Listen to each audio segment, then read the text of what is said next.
Eu sou os irmãos com a paz do Senhor Jesus. Venho nesse domingo, dia 23 de janeiro, às 10 horas e 12 minutos da noite, compartilhar uma palavra convosco. A palavra que se encontra no capítulo 5 do segundo livro de Reis. A Bíblia nos fala a respeito de Naamã, que foi chefe do exército do rei da Síria, que na época era a maior potência mundial. A Bíblia começa assim a sua narração. E Naamã, chefe do exército do rei da Síria, era um grande homem diante do seu senhor, e de muito respeito, porque por ele o Senhor dera livramento aos sírios. E era este varão um homem valoroso, porém leproso. Segundo Reis, capítulo 5, versículo 1. Naamã era um ímpio que não conhecia o Deus de Israel e tinha um comportamento impecável diante do seu Senhor. Como consequência, possuía muito respeito diante do mesmo. Nós, como cristãos, temos tido o mesmo respeito e a mesma consideração para com os nossos senhores na face dessa terra? Será que nós temos tido o mesmo respeito, a mesma consideração? A lepra, muitas vezes, simboliza o castigo de Deus em decorrência do pecado. Lembre-se em Números 12, onde Miriam ficou leprosa em decorrência da rebelião que ela e Arão fizeram contra a autoridade de Moisés. Naamã era um homem muito estimado em seu país, mas sobre a sua carne existia uma maldição. Eu posso imaginar Naamã participando de festas, banquetes, até mesmo em sua homenagem, e ele usando ali a sua farda, as suas medalhas, todos como resultado da sua valentia no campo de batalha. Fique imaginando Naamã chegando em casa depois das homenagens, das festas, da pompa e de tudo que o cercava como chefe do exército do rei da Síria. Imagino Naamã tirando as suas vestes oficiais e ficando à mostra a sua pele branca e leprosa. Tenho certeza que você conhece alguém assim na igreja. Entre os irmãos veste uma capa de santidade e de pureza, mas ao sair da mesma mostra toda a podridão do seu pecado. É muito fácil sermos cristãos dentro da igreja. Difícil é sermos cristãos fora da igreja. É muito fácil glorificarmos a Deus no meio dos irmãos. É difícil é sermos luz no mundo e sal na terra. Mas o Senhor Jesus nos chamou juntamente para isso.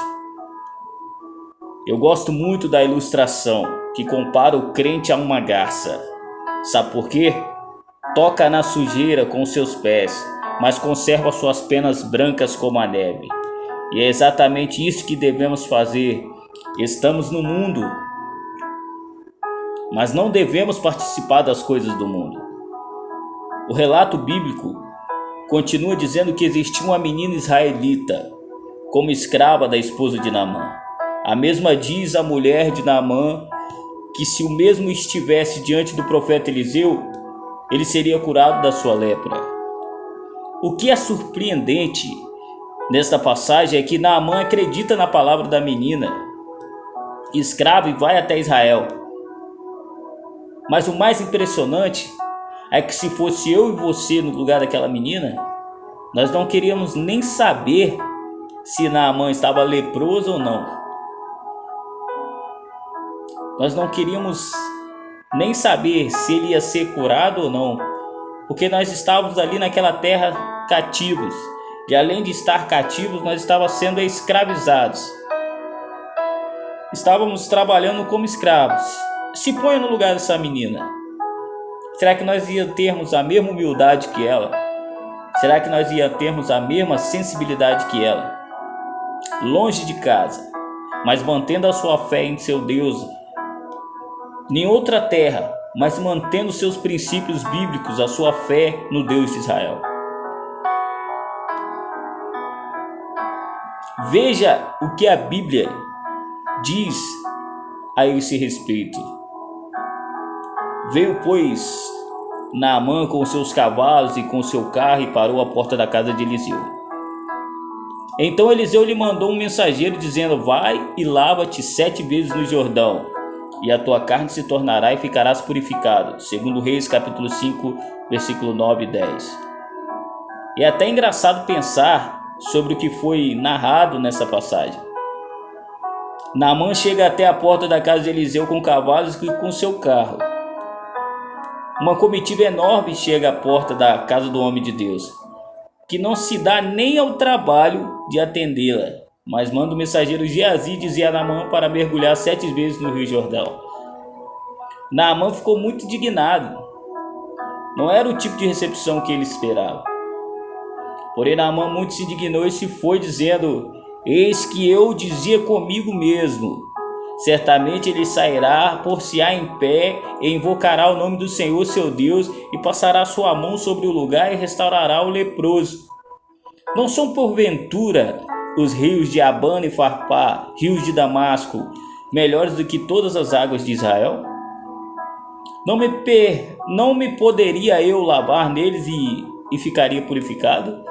E voltou-se com grande indignação. Isso está lá em 2 Reis capítulo 5, 11 e 12. Agora o pecado de Naamã fica bem claro, fica bem latente aí, era o orgulho. Naamã era como tantas pessoas que vemos todos os dias. Creem que Deus pode fazer alguma coisa, creem que Deus pode restaurar a sua saúde, o seu casamento, a sua família, mas querem dizer como Deus deve trabalhar e onde Deus deve trabalhar. Ou seja, nós até acreditamos que Deus pode fazer algo por nós, mas nós queremos que Deus faça do nosso jeito, da nossa maneira, da nossa vontade. É notório como existem pessoas que querem mandar em Deus. Oferece ao Senhor espaço para trabalhar em apenas parte da sua vida, quando Deus na verdade quer trabalhar em todas as áreas dela. Além de dar pouco espaço para Deus trabalhar, diz como ele deve fazê-lo e de que maneira ele tem que fazer. Devemos crer que Deus tem o melhor para nós. Ele sabe como trabalhar. Devemos crer que a sua vontade é perfeita, agradável e boa, e todas as coisas cooperam para o nosso bem.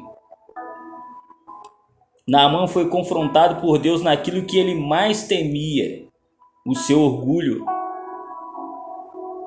Felizmente, Naamã tinha servos que eram mais sábios que ele, e estes convenceram a mergulhar 7 vezes no Rio Jordão. E Naamã foi. Você percebeu que Deus usou só servos para tratar Naamã? Porque Naamã era acostumado com honraria.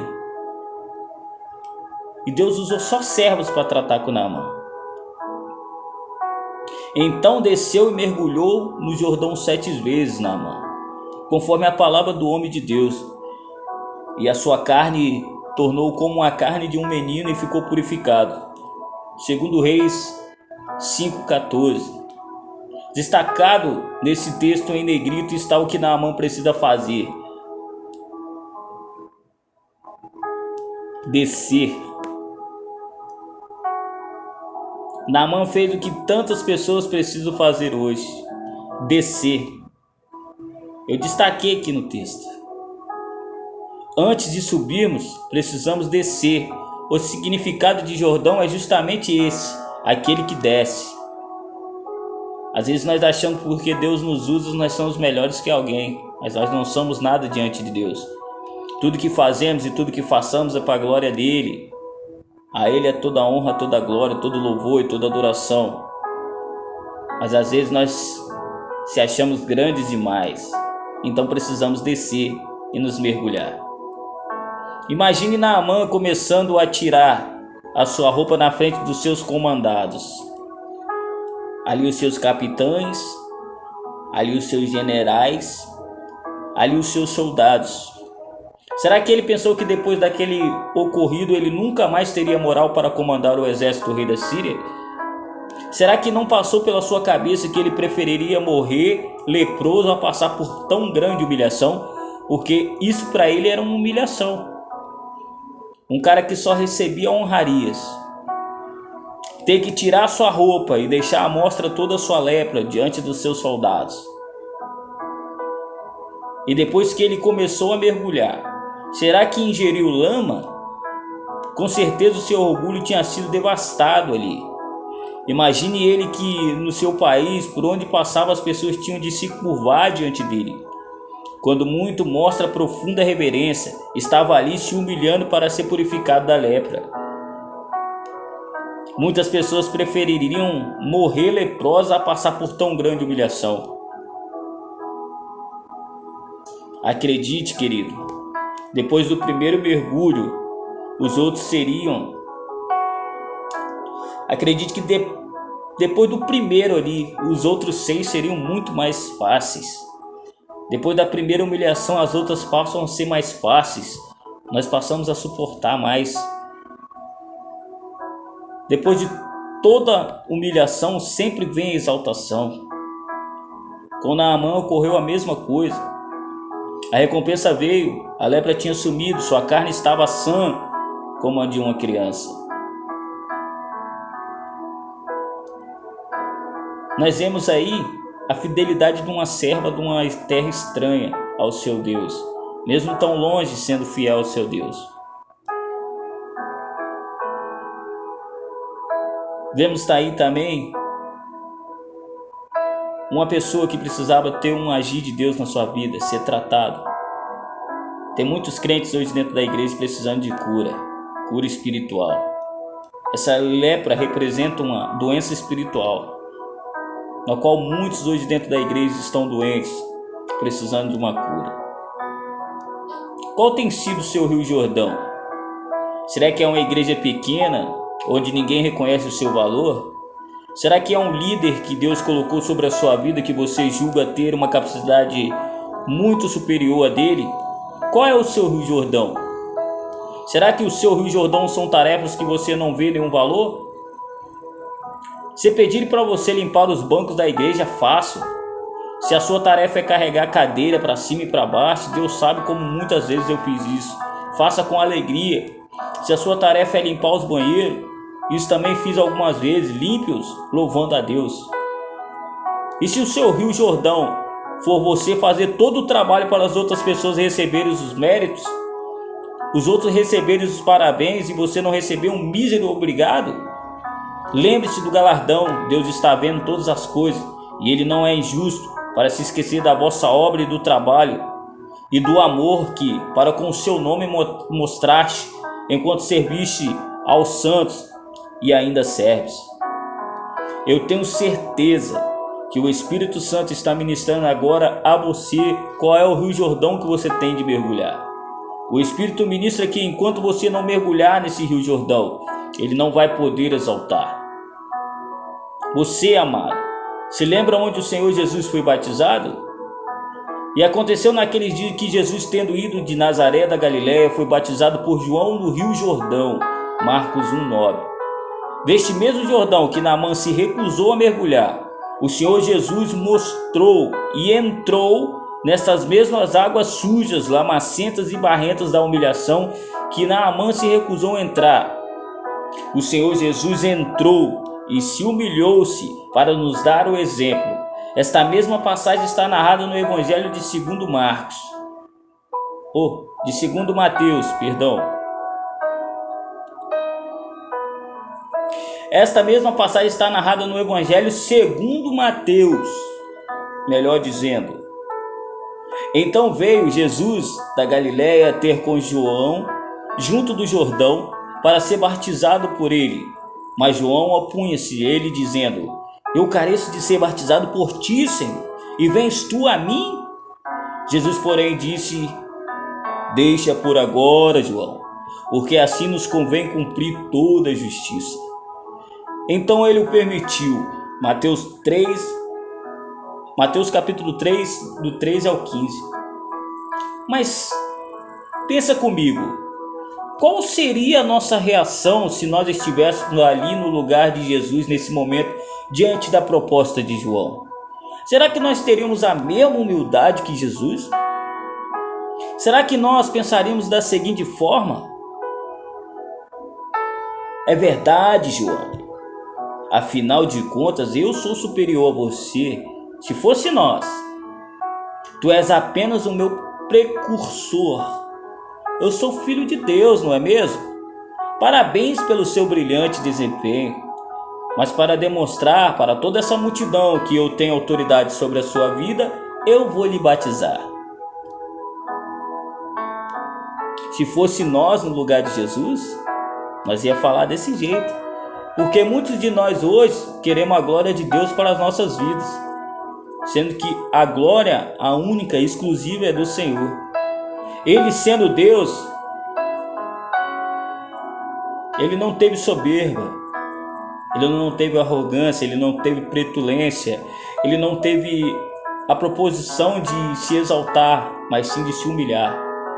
Não foi assim que o Senhor Jesus fez. Ele se submeteu ao batismo de João. Mas por que ele se submeteu? Você sabe me dizer por quê? Você não sabe? Eu vou te dizer por que ele se submeteu. Porque Jesus sabia que a autoridade do batismo estava sobre João. E isto ele nos deu o exemplo para que nós nos submetamos às autoridades constituídas por Deus nessa terra. Toda alma esteja sujeita às autoridades superiores, porque não há autoridade que não venha de Deus, e as autoridades que há foram ordenadas por Deus. Por isso, quem resiste à autoridade resiste à ordenação de Deus, e os que resistem trarão sobre si mesmo condenação. Romanos 13, 1, 2. Por isso que você vê muitos hoje aí fora da igreja. Por isso que você vê muitos aí hoje abrindo outras igrejas. Porque não se submeter à autoridade. Hoje nós vemos aí muitas igrejas, mas nem todas as igrejas que você vê hoje aí são realmente de Deus. Muitas igrejas por aí estão debaixo da desobediência, porque o pastor falou algo e eles não concordaram e saíram e se rebelaram. E Deus não está nisso. E abriram as suas próprias igrejas, abriram seus próprios ministérios, se consagraram a si próprios pastores. E hoje tem congregações, muitas das vezes cheias, mas de pessoas vazias. O homem, pois, que se houver soberbamente, não dando ouvido ao sacerdote que está ali para servir ao Senhor teu Deus, escute isso, nem ao juízo o tal homem morrerá, e tirar o mal de Israel, para que todo o povo o ouça e tema, e nunca mais se ensoberbeça. Deuteronômio 17, 12, 13. Querido irmão, não resista à autoridade constituída por Deus sobre a sua vida. Respeite, honre e reconheça quem está acima de você. Não crie inimizade, fofocas e problemas para aquela que é autoridade. Você lembra do caso de Davi e Saul? Davi sabia que seria rei de Israel. Afinal de contas, o mesmo profeta Samuel que tinha ungido a Saul, rei de Israel, posteriormente também tinha ungido a Davi para esta mesma função. Davi também sabia que todas as circunstâncias apontavam que dentro em breve ele seria rei. Por 2 vezes Deus entregou a Saul nas suas mãos e ele não intentou tocar no ungido do Senhor. E nós, na situação de Davi, como agiríamos ali? Se fosse nós pensaríamos dessa seguinte maneira: eu vou ser rei mesmo, Deus confirmou o meu trono. Se eu matar a Saul, vou apenas facilitar as coisas para Deus. Afinal de contas, o reino de Saul já passou, agora vai ser inaugurada a dinastia de Davi. Muitos de nós pensaríamos dessa maneira, mas são poucos para admitir a nossa fraqueza e as nossas falhas. Ele não intentou fazer isso, muito pelo contrário, não estendeu a sua mão contra o ungido do Senhor. A palavra nos diz que tudo que o homem semear, isso também vai ceifar. Se semearmos contendas, insubmissão, porfias, inimizades, quando somos liderados, ceifaremos da mesma forma quando formos os líderes. Será que não é isso que está ocorrendo com você hoje? Está com dificuldades em liderar? As pessoas não lhe obedecem? Não se submetem a você? Olhe para o passado. Olhe para o passado. Será que você também já não fez isso? Será que você também já não foi insubmisso e rebelde? Se sim, peça perdão a Deus, reconheça o seu erro. Com certeza, os seus liderados irão mudar e a sua liderança será muito mais eficaz a partir de hoje. A humilhação é contrária à natureza humana. A mesma só tende a querer se exaltar, a querer pisar nos outros para subir e a não se importar com ninguém. Pisamos nos outros quando sabemos algo da pessoa, falamos, apontamos, julgamos e depois ainda temos coragem de falar de amor. Toda a causa tem a sua consequência, todo sacrifício tem a sua recompensa. Também toda humilhação tem como consequência a exaltação. Devemos lembrar de 1 Pedro capítulo 5, versículo 6, que diz: a seu tempo vos exalte. Se Deus ainda não te exaltou, como Ele te prometeu, continue se humilhando e com certeza Ele o fará. Que a Igreja do Senhor Jesus em nossos dias tenha sempre em mente esses versículos, porque assim diz o alto e o sublime que habitas na eternidade, cujo nome é santo. No alto e santo lugar habito, e também com um contrito e abatido de espírito, para vivificar o espírito dos abatidos e para vivificar o coração dos contritos. Isaías 57:15. Não sejais sábio aos seus próprios olhos, teme ao Senhor e a parte do mal. Os antigos não tinham muita leitura. Os antigos não tinham teologia, mas era nítido o poder de Deus na vida deles. Hoje temos muitos sábios, doutores. Hoje as pessoas estão preferindo ir atrás dos doutores, aqueles que estudaram, do que a sã doutrina, a sã palavra. Hoje eles estão atrás do pregador gospel, do stand-up gospel, do que a sã doutrina.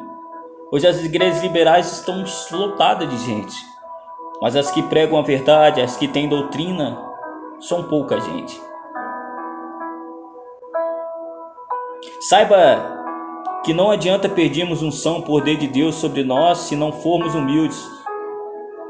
Devemos honrar a Deus com as nossas vidas e os nossos ministérios. Deus quer exaltar servos humildes e comprometidos com o seu reino. Servos que não dividam a glória que só pertence ao Senhor. Hoje nós vemos muitos espetáculos transvertidos de espirituais dentro das igrejas.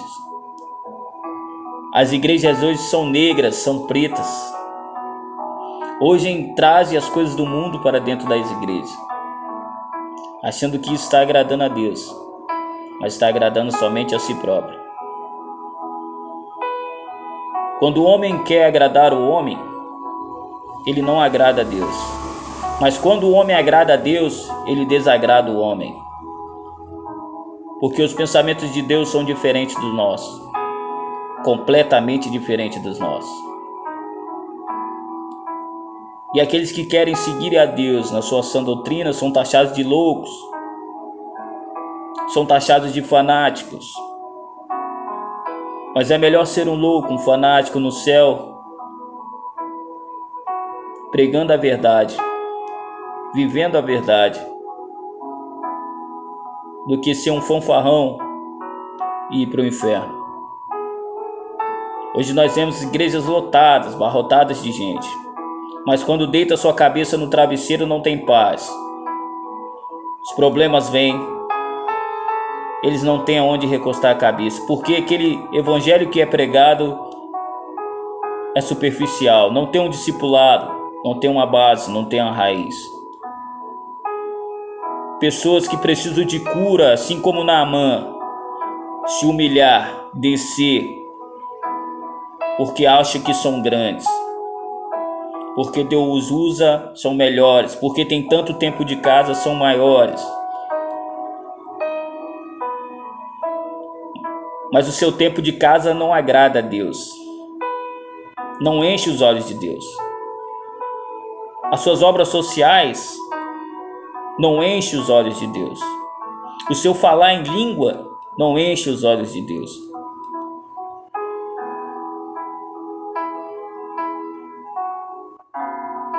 O que enche os olhos de Deus é a nossa obediência. Hoje nós nos trajamos de santidade, mas vivemos com o nome dos outros na boca, falando da vida do nosso próximo, julgando o nosso próximo, apontando e esquecendo de olhar para as nossas próprias vidas, achando que Deus não está a par de toda situação. Temos que tirar essa capa de santidade e comprarmos verdadeiras vestes espirituais na mão do Senhor, para que naquele grande dia não venha nos faltar azeite e que nós venhamos transbordar na Tua presença, e que mesmo que nós adormeçamos, que mesmo que nós venhamos dormir, quando nós ouvirmos a voz, aí vem o noivo, nós possamos estar com as nossas lamparinas acesas e não apagadas, como muitos já têm se apagado. Então, meu amado irmão, nesta noite eu te pergunto, qual é o teu rio Jordão? Qual é o teu rio da humilhação? O que tem te tentado te parar? O que tem te tentado de impedir você caminhar? Reconheça a Deus enquanto tu podes, enquanto ainda tu tem vida. Reconheça a Deus como seu único Salvador, porque o tempo está findando. Se você olhar para os tempos, estamos em tempos difíceis, estamos nas dores de parto. E você sabe que quando a mulher vai dar à luz, a dor, cada dia que passa vai ficando mais forte e mais forte, até que venha dar a luz. E a luz que eu quero dizer aí é a volta do nosso Senhor Jesus. As coisas não tendem a melhorar, não se engane. Não vai ser presidente, não vai ser político nenhum que vai mudar as coisas. Vai vir um anticristo e, como a palavra diz, vai ficar bom as coisas há algum tempo, mas depois vai piorar de vez. E você está preparado para tudo isso? Ou você acha que é apenas conto da carochinha, só relatos da Bíblia? Mas você já viu algo na Bíblia que não se cumpriu? Se você viu aí, me mostre. Agora eu tenho um respaldo bíblico aqui para te mostrar tudo que vai acontecer ainda. Leia Apocalipse. Muitas coisas ainda virão. Infelizmente, muitos de nós hoje que pregamos a palavra do Senhor não estamos preparando o povo para isso, para o que há de vir. E sim pensando nos nossos bolsos, no que nós vamos comer, no que nós vamos vestir, a quantidade de membros que tem na nossa congregação. Para muitos é isso que está se importando hoje. Não se importa mais com a vida espiritual da igreja como os antigos se importavam, que pagavam preço por vidas, por almas. Hoje não se vê isso. Hoje eles não querem saber. Se a pessoa sai da igreja, eles não estão nem aí. Saiu 100, vem 200. É assim que eles falam. Mas se não está conseguindo tratar nem os que estão aí dentro, como é que Deus vai enviar mais? Errais por não conhecer o poder de Deus. Às vezes nós achamos que sabemos quem é Deus, mas te enganamos muito a respeito de Deus. Meu amado irmão, o que eu tenho para te dizer nessa noite é o seguinte: procurai Jesus enquanto é tempo. Olha o mundo, acorda, desperta tu que dormes. Olha as coisas que estão acontecendo. Jesus disse na tua palavra: quando vierdes essas coisas, não vos assusteis, pois é necessário que todas essas coisas aconteçam. Crente que é crente e lê a palavra, está firmado, não fica com medo do que está acontecendo. Mas eu vejo os crentes com medo do que passa na televisão. E nem sempre o que passa na televisão, na internet é verdade. Pode ser forjado. Mas eles preferem dar ouvido à televisão do que dar ouvido à palavra de Deus. Crente de verdade não vive por vista, mas sim por fé. Então que você venha mais viver por fé. Desliga sua televisão um pouco, desliga sua internet um pouco e começa a ler a Bíblia. Se prepare para os dias maus que vêm por aí. Que Deus abençoe as nossas vidas, em nome de Jesus.